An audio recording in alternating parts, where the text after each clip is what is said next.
My name is Dalton. I'm a 20-year-old college dropout who figured out how to turn my passion for videography into my full-time job. While I didn't jump into the music scene right away, I have recently found some mild success in the music industry and have been able to go on tour, create music videos, and travel the world capturing moments for musicians.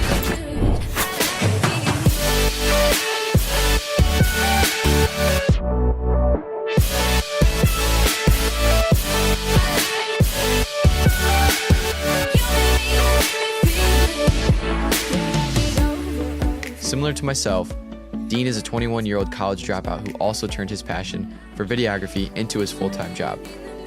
While we have worked together on plenty of projects, Dean has found himself filming people like Two Friends, Lost Kings, and several other acts including Lollapalooza and Electric Forest.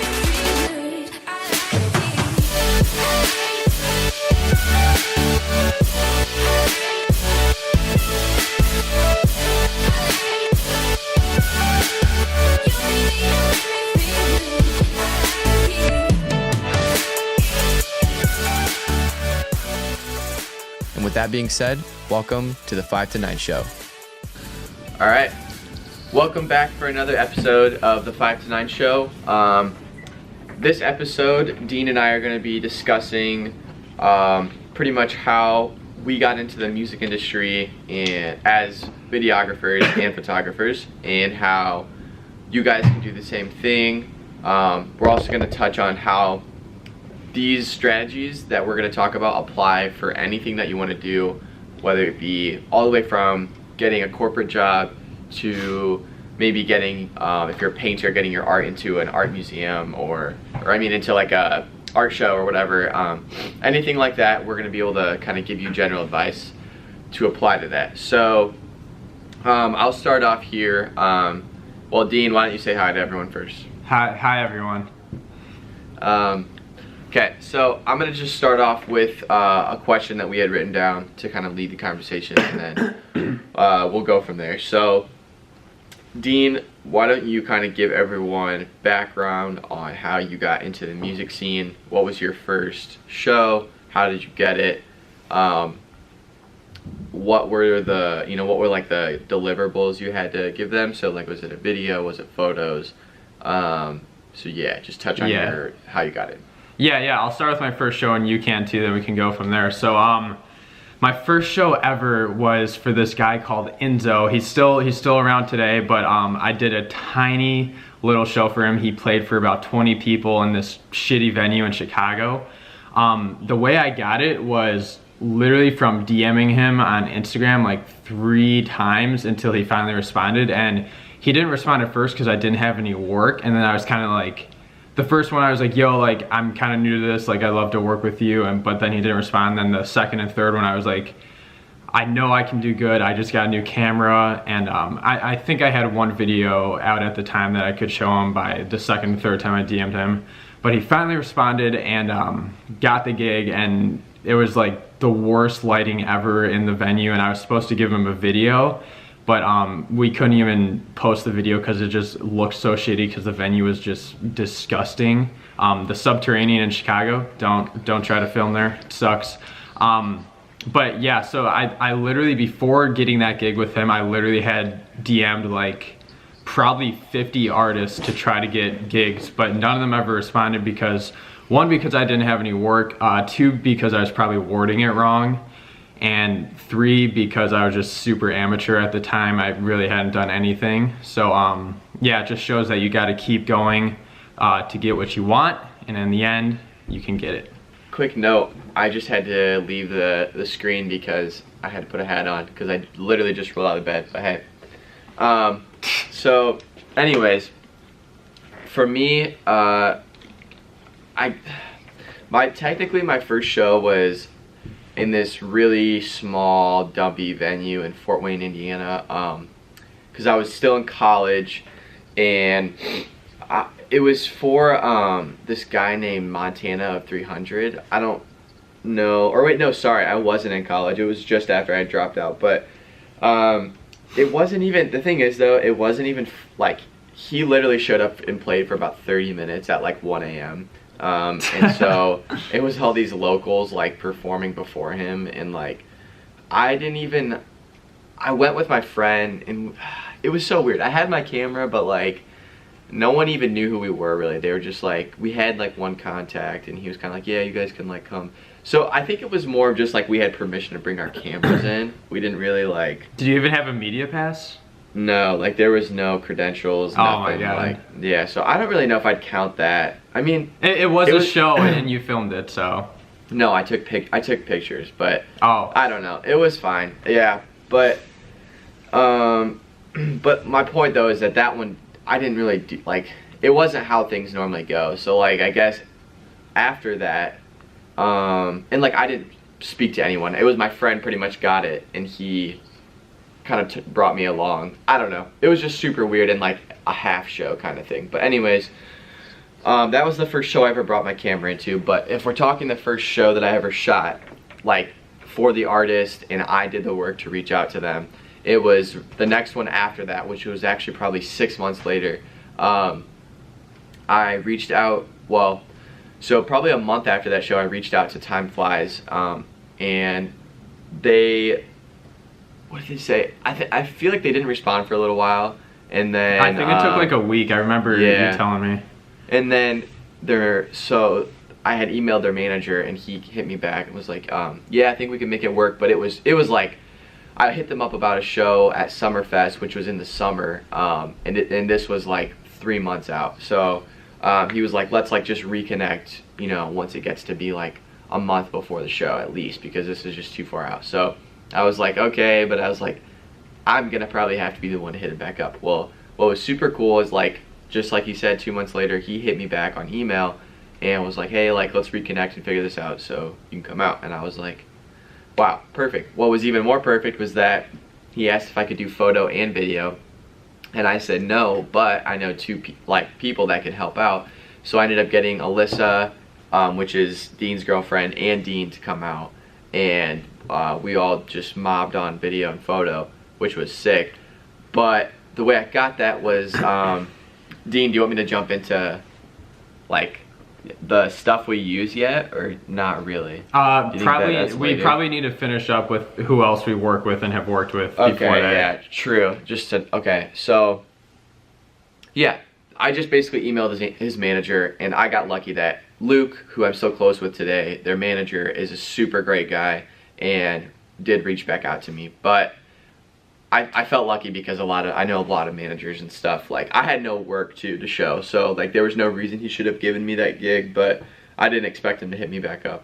So that was crazy actually, because they're such a big artist. Mm-hmm. You must have said something right to make them trust you so much.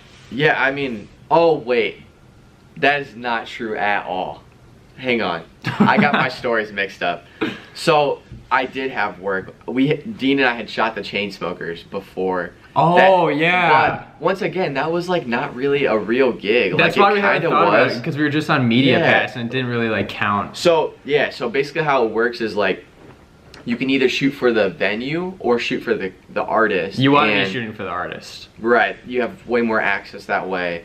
So if you're shooting for the venue, you'll normally only get to shoot the first 3 songs, and there's no way they let you do video. So it's just photo for the first 3 songs. And you can't go on stage or anything. No, yeah, you're literally, there's a photo pit at the front of the stage, and that's it. So so I did that Montana 300 show kind of. Then literally a few weeks after that, I had a connection through Alyssa, which is Dean's girlfriend. She was shooting the Chainsmokers for the venue, so I hit them up, and they were like, yeah, come through. So that's where I met Dean though, because Alyssa also hooked Dean up to come shoot the Chainsmokers, and so that's where we all met. We shot the first 3 songs and then just kind of had fun at the show. But that's why I didn't think of it, because it wasn't really, once again, like, I don't really consider that shooting shows. Like, I mean, we shot the show, but it's not the type that we want to do. Like, we want to shoot for the artist and tour with the artist and stuff. It's just because it's like you don't have any good access. Like, I just didn't feel like we had barely one point of contact. It was at Notre Dame, so we had one point of contact there. Yeah. Like, I don't know. But yeah, so I take that back. I did shoot that show, and I literally took 4,000 pictures in the first like 3 songs. Not kidding. You I just shot went the rapid whole fire. dude, and you shot the rest of the show too. Like Yeah. Alyssa and I were just chilling, but you were running around shooting everything. My finger never left the shutter button once. So true. But yeah, we'll throw some pictures up from that we took just so you guys can see. But yeah, so I take that back. I did shoot that, so I had a little credibility. I kind of used it as like saying Dean, how would you say, so when I emailed the Time Flies manager, I kind of threw in the Chainsmokers pics, like, hey, yeah, I've shot for them before, like, you know, here's some of my like best work real quick. And that definitely helped me. How did you ever do that for your first, like, how did you, oh, I guess you said you didn't have much work. Yeah. Well, for the Chainsmokers show, whenever I would email people, I'd include those pictures, because like they're still concert pictures, like it still shows what you can do.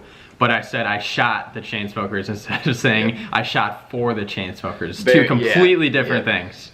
Yep, that's exactly what I did too. And I mean, it was fair though, because the Chainsmokers probably are gonna have one of the most expensive lighting setups and all that. So like the photos all look great because their setup was so good that our photos looked amazing. So I think that it was fair game to use those, but I definitely, now that I remember, used those as leverage for the Time Flies show. But to back myself up, I didn't have any video, like concert video experience, and that was what I went there specifically to do, was shoot a recap for Summerfest for Time Flies. So Luke definitely did give me the benefit of the doubt on that. Didn't you send him one of my videos in the email? I had like one video at that time, I think. So I think initially no, because I just reached out as myself. I didn't like, I didn't know that he would want you and Alyssa to like come do photo and stuff. So no at first, but then I think what I did was I had to show him who you guys were. So I think I sent him like, maybe it was like your Lost Kings video. No, that was you hit them up. No, I think you sent them my Waka Flocka video. Yeah, something like that. So yeah, basically though, Luke's the man, and like I think that my career definitely has a lot to do with that single opportunity right there. But like I said, we will get into that a little more farther into this. Sorry, I'm trying to pull up the second question. Yeah. So, well, actually, we should just talk about the rest of like how everything strings together and stuff. Okay. That also. So, Dean, I guess dive into like after Enzo, what was your next show, and then kind of touch on some like key connections, and also for people who don't know, kind of like touch on the manager side of things, like how a lot of these artists are managed, like maybe the Chainsmokers manager also manages like Young Bombs, or you know what I mean? Like, yeah. Kind of tie those together. Yeah, I'll try to make it quick. So after that first Enzo show, it went about 6 months until my next show. I think that was in June. I didn't shoot my first real like big show until November. So the way I got that, Enzo, after that show, he had me make a highlight or like a promo video for his next song, just a quick video in Chicago. So that wasn't like a concert video, but I used that video to show to other artists, like, this is my style, this is what I could do, and I could do this at a concert for you too. So he actually remixed a song by this artist called Win and Woo, and then I was at Michigan State at the time and I saw that they were coming to Detroit, so I sent that Enzo video to Win and Woo. I was like, yo, like, I haven't done any concerts, but this is like the style of video I can do. And I literally sent that to them on Instagram the day of the concert, literally like 6 hours before their set. And they were like, yo, come on out, we like your stuff, we'd like to see what you can do. So I went there and I made them a dope video. That was at the Masonic Temple in Detroit. It was like a 3,000 person venue. So I went from a 20 person show to a 3,000 person show. They were opening up for Louis the Child. And that was literally like the coolest experience of my life. But now down the road, it like, that was like an awesome experience, but now it just feels like work. Like when we're on stage, like I don't even think about like people looking at me or anything. Like it just feels like, you know what I'm saying, Dalton? It's just like, yeah, exactly, like it's just work. Right, yeah. And like it's also super important that, I mean, naturally that's our intention is to just shoot for the be focused on the artist, but like I think a lot of people could easily get caught up in enjoying being on stage and like the thing is, no one cares. If you're a photographer or videographer, no one is looking at you caring. Yeah, the about you at focus all. isn't on you at all. So like, yeah, that's like super key to remember is like, even if you are on stage, no one cares. And yeah, that's kind of, yeah, the mindset we're in, and we just shoot the show. I actually don't prefer to be on stage. I don't like it because to me, I hate the focus being on me at all, even though I know it's not. I feel like it is. And yeah, also I hate like when I have to get a shot, maybe I have to run directly across stage right behind the artist. Like, I hate that, but it also makes for some of the best shots. yeah, so, those are the best shots behind yeah. the artists usually. But I just hate pulling any focus away from the artist because they're the reason I'm there. Yeah. So wait, I should finish mine yeah, first. finish your like Win and Woo. Yeah, so Win and Woo, so I shot them that night. That was in November, and then from then I didn't shoot another show for 2 months until two friends emailed me. Literally, like, they just emailed me out of nowhere, and they're like, "Yo, we got referred to you by Win and Woo. They said you're the guy for Chicago and Detroit shows," and they were playing in Chicago and then Detroit the next weekend. So I drove all the way to Chicago from Michigan State, 4-hour drive to shoot for two friends. Just did photos for them in Chicago, and then the next weekend I did them in Detroit again. I got to bring my friends to that show. That was really fun. And then from the Chicago show, someone after that DM'd me and said, "Yo, like, I saw you on stage and I checked out your profile and you look like your work is really good. I'm throwing an event in South Bend with Waka Flocka in 2 weeks, and I was wondering if you'd like to come make a video." So I was like, what? Like, sweet. So then I went to Notre Dame to shoot for Waka Flocka the week after the next two friends show. And then that's where I met Alyssa, my girlfriend, and got to shoot Waka Flocka. He's a funny guy. I got to meet him and talk to him too. And then from then on, my girlfriend got me the next gig with the Chainsmokers, where I met Dalton. And then after that, I used the Chainsmokers photos to get a gig with Lost Kings at the same place where I shot Win and Woo. And then from there on, a bunch of things just strung together. I used all my work to like hit up managers and artists for like Electric Forest, Summerfest with Dalton, Lollapalooza. I shot a lot of shows at Lollapalooza, North Coast Music Festival, Glow in the Park Festival. So the list goes on. Once you get a little portfolio built up, you can use that to send to managers, and you want to send it to managers because they're the people who make these decisions about who comes and shoots. So the managers are the people that you want to have the good relationships with, but like are also with the artists, but the manager is most important. Yep, I would agree. Yep, that's something I didn't understand, I guess, when I first got into it. Is Same, like, yeah. Yeah, like the artists are honestly I mean, of course they have the final say, but like the managers definitely are who make things happen. So exactly. All right. Yeah, for me, it's super short actually. It's like super easy to follow. I guess so I got the Time Flies gig with Dean and Alyssa. We shot that, which was great. We got to hang out with Cal and Rez, and then yeah, like it was super cool. We made really good relationships with them, and then something that I kind of tried to do was kept like building that relationship with Luke, their manager. We would just kind of text on and off. Something else that helped was Cal asked me to come shoot his wedding. So that was just another place I could like put my face in front of Luke and kind of hang out with him a little bit and just make a good relationship. So I just kept making a point to like, I genuinely liked him, but I also was trying to make a point to like have a good relationship and keep reaching out. So then Dean, what did I shoot after? We shot Cray. Like, right, so then another kind of one-off was I DM'd Cray on Instagram, who is Keizo's girlfriend. She's sick.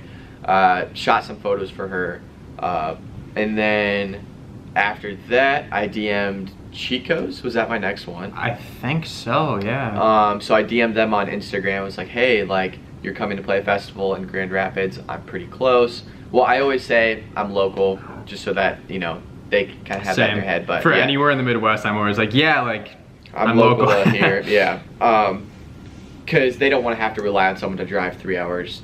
Like, Grand Rapids is 3 hours from me, so I didn't want them to have to, like, worry about me getting there. But anyways, Right. so they were like, sick, yeah, email our manager, your stuff's dope. So, that was great. Dean and I, so then I brought Dean onto that and we shot that together, which was super fun. One of my favorite videos that we've made.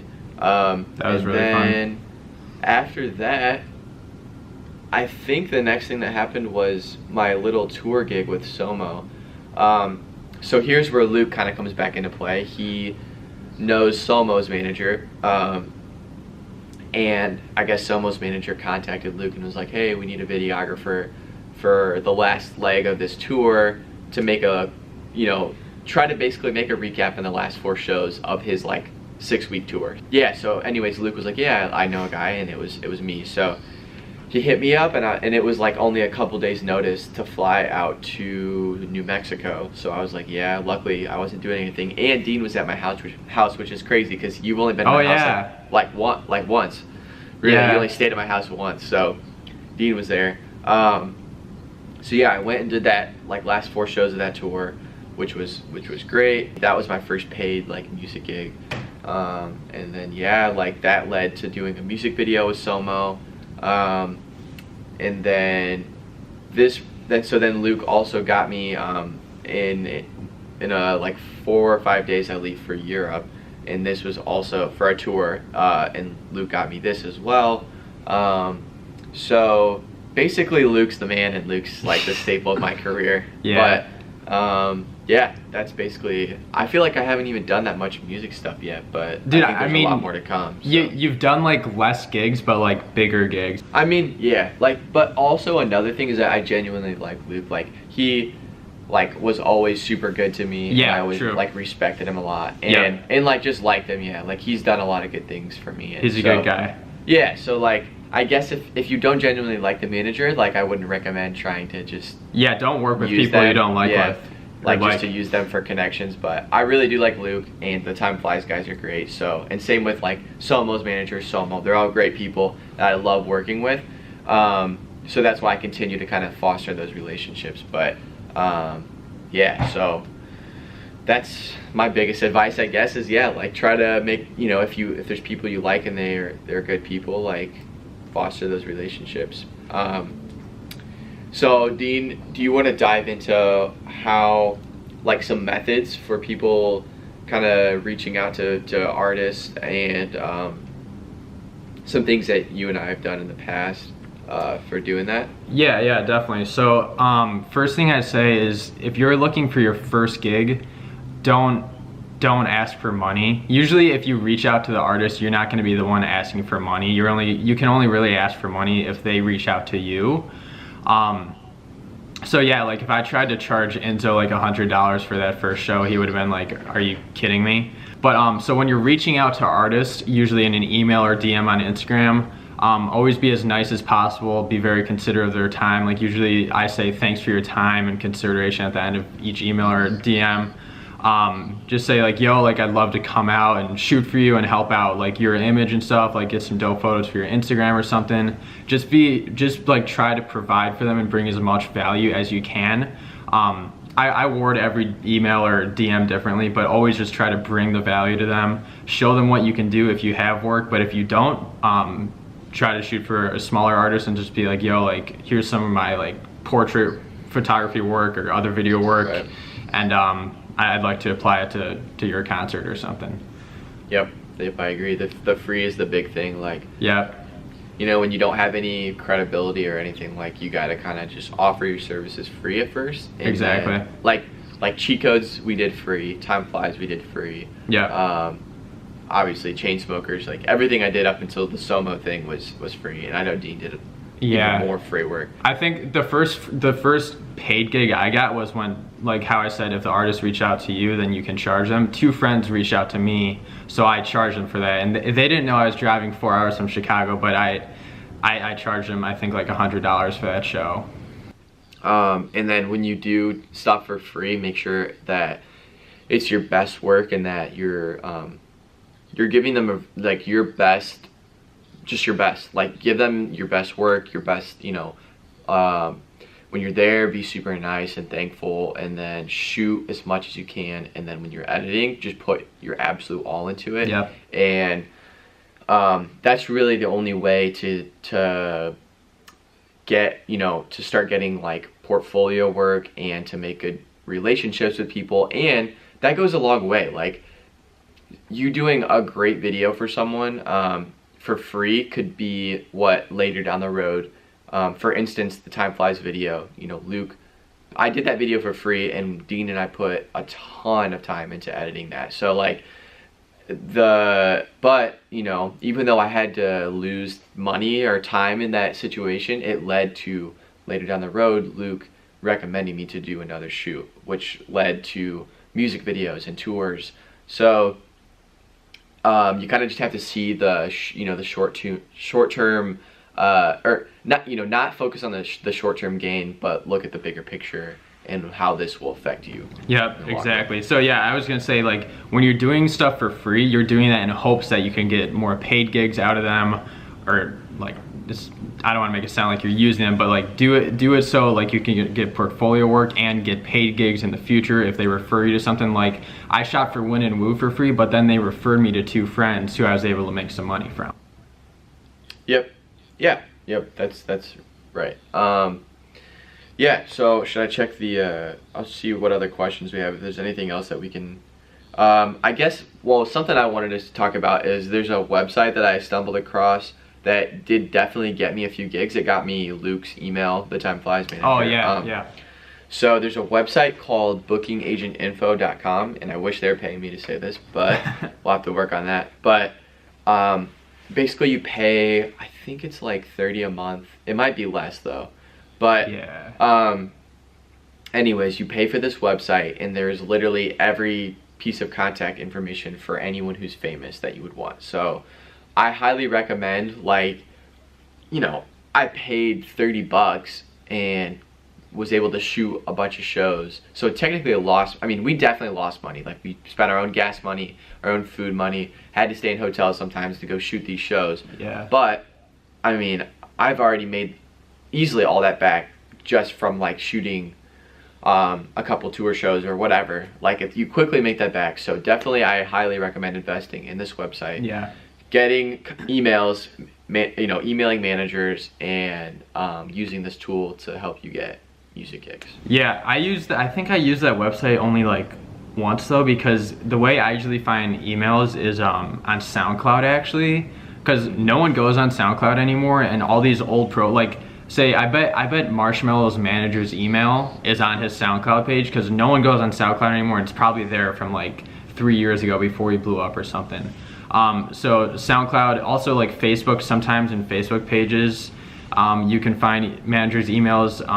Last night actually, I realized Zomboy was playing in Chicago. I didn't get the gig obviously, but I couldn't find the email on SoundCloud or anywhere else, but then I looked on Facebook and it was there. Then I got two of his managers to email. So it's kind of like you just got to find it. You just got to be smart where you look and find it. Or right here, if you guys can see, Marshmallow, it's probably not in focus, but Marshmallow's manager. Oh, you checked. His email is right on his SoundCloud. Yep, so there you go. you just got to seek it out and you'll find it. Yep, exactly. Yeah, cool. That's like, I mean, obviously that's not everything, but that's like a quick version of kind of the strategies we've used. So yeah, I mean, I think it just really boils down to like relationships, just like anything, like we were talking about, like whatever you do, first of all, you need to be like, offer yourself for free. And you know, obviously you can't do that if it's like your career, you know, job, but like, but in that sense, you could go above and beyond like your paid hours or whatever. Like, do extra, and then when you do make good relationships, you need to foster those and keep building them, and you know, be genuine always. Like, that's super key. Like, I think anyone who's fake in this industry eventually gets kind of found out, and then no one likes them. That's very true. So it's very important to be true to yourself and, you know, be genuine and not try to be something you aren't. Like, Dean and I never said we shot, you know, we were the Chainsmokers photographer. We never said that. Yeah, we're not gonna lie to anyone. That never works. Right. So just be very genuine and thankful, and use, you know, the relationships you have to build bigger ones. And you know, normally things work out that way. Like it's not that hard to build on if you're just using the techniques we just said. Like, it'll happen. So definitely, and you just got to put in the time to reach out to as many people as possible when you're first getting started. And there also comes a point, Dahl and I are at this point now where like we've done so much free work, we have such a great portfolio built up, that if there's an artist that's not like the Chainsmokers or Marshmello that comes to us, or if we go to them, we're gonna talk about payment, because they're gonna recognize that the quality of our work deserves to be paid for. So like even Rory Kramer told a story about how, if you don't know who Rory is, he's a huge, one of the best concert videographers in the industry. Kanye came to him and asked him to do a video, but he did it for free because he was just so excited about the opportunity. It was such a big show and big thing to say that you shot for Kanye, that he did it for free. So it just depends on the size of the artist, what exposure it's going to give you, what opportunities it's going to lead to down the road. So it can depend on a lot of things. But you just gotta take all those things and then ask yourself, like, should I be paid for this? Is this going to be worth it doing for free or not? So, yep, and it starts to change as you do more concerts. Like, you know, now that is kind of, I mean, that's like my income. So yeah. I have to treat it like a job and like a career, you know, to support myself and pay the bills. So like, there definitely comes a time, but I would recommend, it's hard to know, but like, don't try to charge when you're not in a position to, but also don't keep doing stuff for free when you deserve to be paid. So there's a very fine line in between there. Yeah. When you need to start valuing yourself, and you know, so I mean, yeah, that is definitely not easy to do for anyone to know when to start doing that, because there's gonna be gigs you'll have to turn down too. Like, I haven't been in that position yet, but I fully, you know, am prepared to turn something down if someone's not, if I don't see the value exchange, if it's not worth it for me to go do for $200, I'm not gonna do it. So right, yeah, a good example of that from my standpoint is a few weeks ago an artist asked me to drive from Chicago all the way to Ann Arbor to shoot their show, and I said like, yo, I'd love to do this, but that's such a long drive and I'm not sure if it's worth my time, because that's going to take a full day and a half to do. So I asked them if they could pay me, and they said, yes, we love the work that you've done for us in the past, so we'll pay you to come out to this one. And then everything was good. So that's a good example of how you can do it. Let me check the questions real quick. Is there anything that we missed? Kind of how to apply this to like other stuff. Yeah, I just think it all boils down to like relationships and being genuine, because yeah, of course we don't know much about like corporate America, but I have parents who work in that industry, and you know, we're very self-aware. So I think that my advice to anyone would be, no matter what you're doing, first of all, be genuine and self-aware. Like, recognize where you stand and who you are, and then once you have that figured out, then you can start trying to build your relationships, because I'd say that's the second biggest thing, is your relationships. Yeah. No matter what you're doing, your network. Yeah, your network of people. And this all, but without being genuine, you're not going to build a network of people, because they're going to quickly see, oh, you're just using me, right? Exactly. So like, never seek out a relationship for selfish interest. Just try to, it's very, it's hard, it sounds crazy, but like, I think that you guys know what I'm saying, but like, yeah, just try to surround yourself with the most successful people you can, because they should be like-minded to you.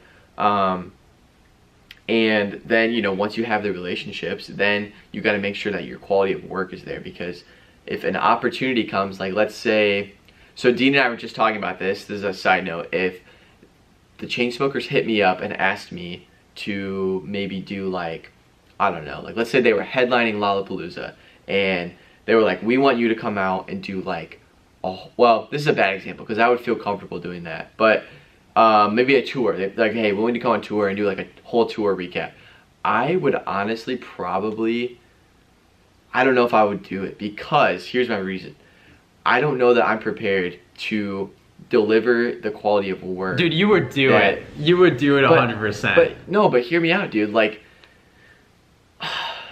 I don't know. It just scares me because like I would never want to go ahead of myself. Like I would never want to take an opportunity that I'm not prepared for, because if you do and you mess up, then like that affects you way worse than just not doing something. So like you have to know what I'm saying. Is I wouldn't want someone that's super unprepared to come into, like, I think people try to bite off more than they can chew. Like they think they want to go on tour and do a recap of the whole tour, but like, are you really ready for that? Like the last one I did, I was on tour for 4 days.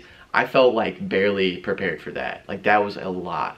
And so I don't know. I just think you have to be prepared for opportunities, because if you're not, then that can be very bad. Well, so that goes for anything. Yeah, that's true. And if the Chainsmokers hit you up and you don't want it, then you can definitely send them my way. That's fine with me. Yeah. But yeah, I kind of agree with that. But like, also, if you get a huge opportunity, you should always be ready. Like you should always hold yourself accountable to be ready for any opportunity that's thrown your way. Like if the Chainsmokers hit me up right now and I had like a week's notice, I know I could at least get ready for that within the next week. Get all the equipment I need, rent anything, get my life straight for that. But what I meant about that is like quality of work. Like Rory Kramer was doing recaps for the Chainsmokers, and I don't want to come in as this like 20-year-old kid who, like, not even talking about equipment or like whatever. I'm just saying like quality of work.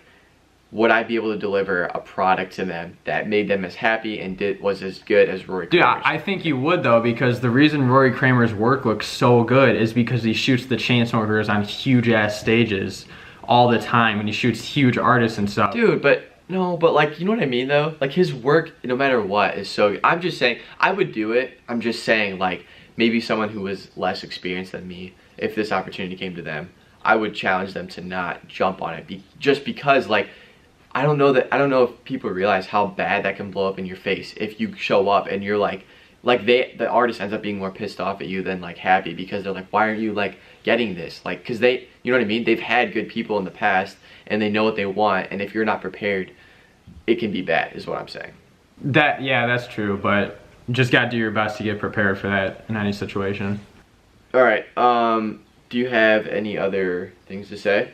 I think we just covered a lot, and that should give a good picture, or paint a good picture to people who are just starting out to get into concert photography and videography. And if you have any more questions, ask us down in the comments or on Instagram at 5 to 9 show. And yeah, I think another thing I want to add though is like, never ask a videographer to.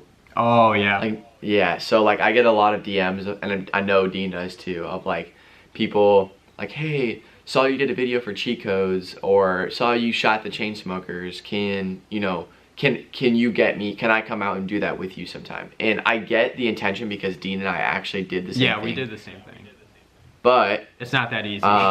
It's not that easy. It doesn't work that way. We don't have that power. And it's just kind of like, yeah, I don't know. Just puts a bad taste in everyone's mouth. Like, right. Don't do that. Yeah. Like if don't try to, like, I've worked so hard to get here. Why, like, don't try to just use me to like pass all the hard work that it takes to get here. Yeah. You know? I've had people DM me and be like, yo, like I like your Lollapalooza video. Can I do one with you next year? I'm like, yeah, fuck yeah. But like, no, seriously, no, because I put in the work to get there. I have all these connections, and if I showed up with someone who's like an amateur, I'm not saying all people who DM me are amateurs, but in this case the kid was, it would just make me look bad if this kid doesn't know what he's doing or something. It's a risk that I'm not willing to take for my image in the industry.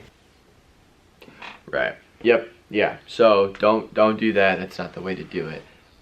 If you do DM us, have actual questions that we can provide value to, but don't try to get something out of us, because that's just exhausting and a waste of everyone's time. So yeah. And I think I also need to clarify, I thought about it, I would take the Chainsmokers gig just in case they watch this, because I know they probably will. Yeah, but I mean, no, I know what you're saying. No, my point with that though is, yeah, like me a year ago, I would have taken it, but I wish, like, now I know that if I got that opportunity a year ago, I shouldn't have, because I shouldn't have taken that. You know what I mean? If that makes sense. Like, if I were to get this opportunity a year ago, I would not be prepared. And what that would have done though is like, I would have created bad content for them, right? That doesn't look very good, and they would have been like, if they would have put it out, then everyone else would have noticed like, oh, this doesn't look as good as Roy Kramer's video or like Jeremiah. Well, I don't know. I'm just saying, like, I think that you need to be very careful because now I feel prepared to pretty much do anything, but like, I don't know. I'm just saying, like, don't try to chew or bite off more than you can chew, because that can come back to bite you. And yeah, so anyways, let's wrap it up. I think that pretty much wraps up this episode. So once again, if you liked it, follow us on Instagram at 5TO9 show. Let us know what you think in the comments or on Instagram. DM us, ask questions, you know, that we can try to help you out with. And yeah, it was great. You know, I'm super happy. By the way, thank you to everyone who supported the last show. That like went way better than we thought it would.